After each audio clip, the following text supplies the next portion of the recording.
Pernah nggak sih kamu ngebayangin elemen paling sederhana di alam semesta punya cerita yang keren? Kalau belum, ayo kita bahas tentang hidrogen.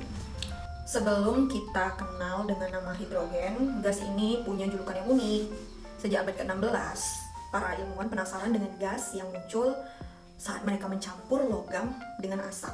Nah, gas itu sangat ringan, tapi kalau didekatkan dengan api, puff, langsung terbakar. Mereka menyebutnya udara mudah terbakar, tapi belum tahu namanya apa. Barulah pada tahun 1766, seorang ilmuwan Inggris bernama Henry Cavendish datang dan membongkar misteri ini. Ia bereksperimen dengan teliti, lalu mereaksikan berbagai logam dan asam, lalu mengumpulkan gasnya.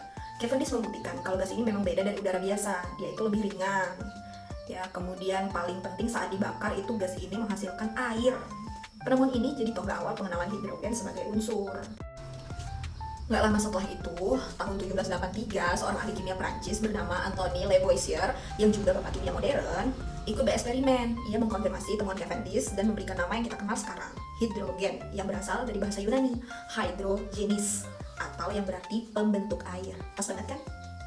Selain itu, hidrogen juga punya fakta-fakta yang sangat keren. Yang pertama, hidrogen itu merupakan bintang yang paling populer di alam semesta. Nggak main-main loh, sekitar 75% materi di alam semesta ini adalah hidrogen. Matahari kita, bintang-bintang di galaksi dan jauh di sana, semuanya sebagian besar terbentuk dari hidrogen. Jadi, kalau kamu belajar hidrogen, kamu lagi belajar tentang fondasi utama jagat raya loh. Si paling ringan sedunia. Jadi hidrogen itu gas paling ringan dari semua unsur yang ada. Saking ringannya, bayangin aja, massa molarnya cuma sekitar 2 gram per mol. Makanya dulu balon udara suka diisi hidrogen biar bisa terbang tinggi. Meskipun sekarang lebih aman pakai helium karena sifatnya yang udah terbakar sih, makanya nggak pakai hidrogen lagi. Kemudian hidrogen juga merupakan bahan bakar masa depan yang ramah lingkungan. Ini yang paling bikin hidrogen jadi incaran.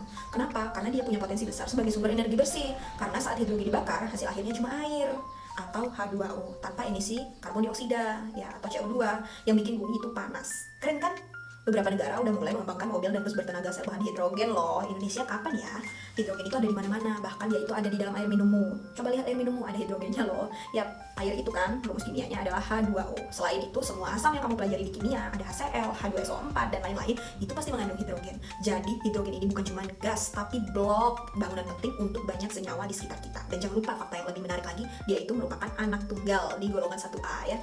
Sering menjadi pertanyaan menarik, kenapa hidrogen yang jelas-jelas non logam itu diletakkan di golongan 1A bareng teman-teman logam alkali yang super reaktif kayak natrium dan kalium? Kira-kira kenapa? Jawabannya ada di elektrovalensinya. Hidrogen punya satu elektrovalensi yaitu 1s1 ya. Persis kayak semua unsur yang ada di golongan 1A. Meskipun sifat fisik dan kimianya beda jauh ya, kesamaan jumlah elektrovalensi ini yang membuat para ilmuwan menempatkannya di sana. Unik banget kan?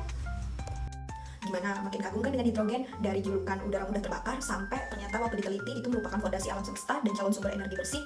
Betapa nggak bangga ya jadi hidrogen. Nah, jadi kita semakin mengenal unsur-unsur yang ada di alam, maka semakin kagum juga kita akan kebesaran Tuhan Yang Maha Esa. Bye-bye.